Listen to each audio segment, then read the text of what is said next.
जब राजनीति में कोई आपसे बहुत ज्यादा फासले से आगे हो तो ऐसे मुद्दों पे उसे घेरो जिसका आम जनता से कोई मतलब हो ना हो। आपका परिवार, आपकी राजनीतिक सामाजिक पृष्ठभूमि, आपके अतीत के कोई स्टेटमेंट या आपकी शिक्षा। जहां आपको लगे कि आप तर्क कुतर्क में भारी पड़ सकते हैं, एक मोरल हाई ग्राउंड ले सकते हैं, वही मुद्दा पकड़ लो। लेकिन क्या इससे जनता को कोई मतलब है? क्या इससे वैकल्पिक राजनीति की दिशा तय होती है? जी, मैं बात कर रहा हूं प्रशांत किशोर की और उनके राजनीतिक प्रतिद्वंदियों की शैक्षणिक योग्यता पे उठाए सवाल पे।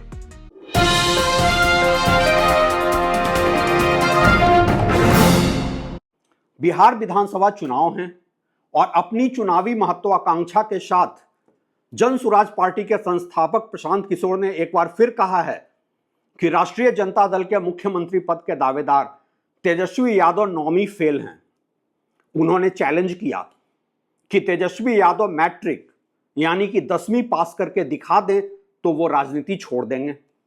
यही नहीं, कांग्रेस के कन्हैया कुमार को पढ़ा लिखा बताकर बोला कि तेजस्वी यादव उन्हें पसंद नहीं करते हैं, जबकि क्योंकि कन्हैया कुमार ज्यादा काबिल हैं। हालांकि कन्हैया कुमार और तेजस्वी यादव दोनों ने अपने इंटरव्यू में प्रशांत किशोर को जवाब भी दे दिया और आईना भी दिखा दिया। प्रशांत किशोर राजनीति में कदम रखने से लेकर इतने अहंकारी हैं कि किसी को कुछ नहीं समझते। मीडिया की तौहीन कई मौकों पर कर चुके हैं और फिर भी पता नहीं क्यों मीडिया उनको भाजपा गठबंधन और इंडिया अलायंस के बराबर स्पेस दे रहा है। हालांकि जमीनी स्तर पे उनका कोई इतना प्रभाव दिखता नहीं है। मीडिया के सवालों के जवाब में प्रशांत किशोर का बड़बोलापन, अहंकार और सबके लिए दुत्कार साफ दिखाई देता है। बावजूद इसके मीडिया उन्हें कुछ ऐसे ही स्पेस देता आ रहा है जैसे कि कभी अरविंद केजरीवाल को दिया गया था अन्ना आंदोलन के बाद राजनीति में कदम रखने पे। दोनों में कई समानताएं दिखती हैं, खासकर अहंकार और महत्वाकांक्षा के मामले में। शायद मीडिया को हर थोड़े दिन के बाद एक नया प्रोडक्ट चाहिए होता है टीआरपी के लिए, या है फिर कोई और बड़ी फंडिंग का खेल जिसे कोई समझ नहीं पा रहा है। केजरीवाल से भी उस वक्त नहीं पूछा गया था कि अन्ना आंदोलन से लेकर उनकी राजनीतिक पार्टी बनाने तक उनके पास फंडिंग का सोर्स क्या था। लेकिन मेरा मुद्दा कुछ और है। सवाल यह है, क्या पढ़ा लिखा नहीं होना राजनीति में कोई डिस्क्वालिफिकेशन है? क्या एक राजनेता का मूल्यांकन उसकी डिग्री के आधार पर होना चाहिए? अगर ऐसा है तो क्या प्रशांत किशोर ब्रह्मांड के अकेले इकलौते इंसान हैं जिन्होंने प्रधानमंत्री नरेंद्र मोदी की डिग्री देखी है जब वो खुद पैसे लेकर मोदी की चुनावी रणनीति बनाते थे? क्या ममता बनर्जी से लेकर बिहार के मुख्यमंत्री नीतीश कुमार और तमाम दूसरे मुख्यमंत्री जिनके लिए पैसे लेकर प्रशांत किशोर काम करते थे, पहले उनको अपनी डिग्री दिखाते थे? अगर यह सही है तो राहुल गांधी की डिग्री तो कई उन राजनेताओं से ज्यादा है जिनके लिए प्रशांत किशोर काम कर चुके हैं। फिर भी वो अपनी महत्वाकांक्षा लेकर कांग्रेस में आए भी थे, तो वहां शिक्षित व्यक्ति के साथ क्यों नहीं टिके? आखिर कौन सा एंट्रेंस एग्जाम होता है राजनीति में आने के लिए? क्या प्रशांत किशोर खुद यूपीएससी एग्जाम पास करके राजनीतिक पार्टी बनाए हैं या जनता के वोटों के भरोसे से बनाए हैं? यह कैसी डायरेक्शनलेस आइडियोलॉजी है प्रशांत किशोर की? बिल्कुल अरविंद केजरीवाल की तरह। लेकिन बिहार दिल्ली नहीं है। प्रशांत किशोर हर उस बात पे बिफर जाते हैं जो उनके खिलाफ जाती है। मसलन इस बात पे भी कि बिहार में कास्ट बेस्ड वोटिंग होती है। जाहिर सी बात है कि कास्ट कैलकुलेशन के हिसाब से वो बिहार में अपना ख्वाब पूरा नहीं कर सकते हैं। और भी काफी विरोधाभास हैं उनके अल्फाजों में। खुद उदाहरण देते हैं कि कैसे के कामराज बिना उच्च शिक्षा के भी राजनीति के शीर्ष पर पहुंचे। सवाल यही है, क्या प्रशांत किशोर यह मानते हैं कि एक राजनेता को शिक्षित होना ही चाहिए? क्या वो अब यह भी मांग करेंगे कि राजनीति का एक एंट्रेंस एग्जाम भी होना चाहिए? इस लिहाज से तो जनता जिसे चुनाव में फेल कर दे उसे राजनीति भी छोड़ देनी चाहिए।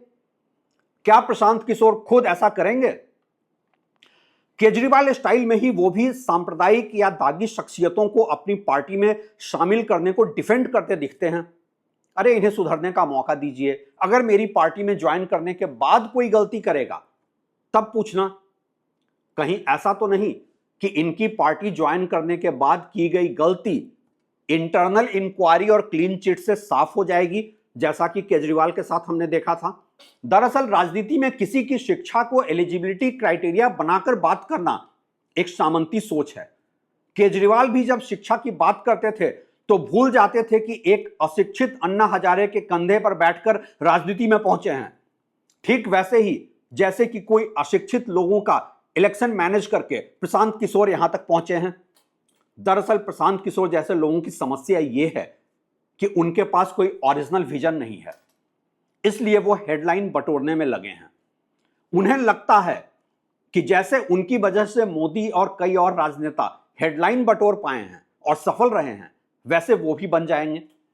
वो भूल जाते हैं कि वो तमाम नेता जिनके साथ वो काम कर चुके हैं वो जमीनी स्तर पे मजबूत थे, जो प्रशांत किशोर नहीं हैं।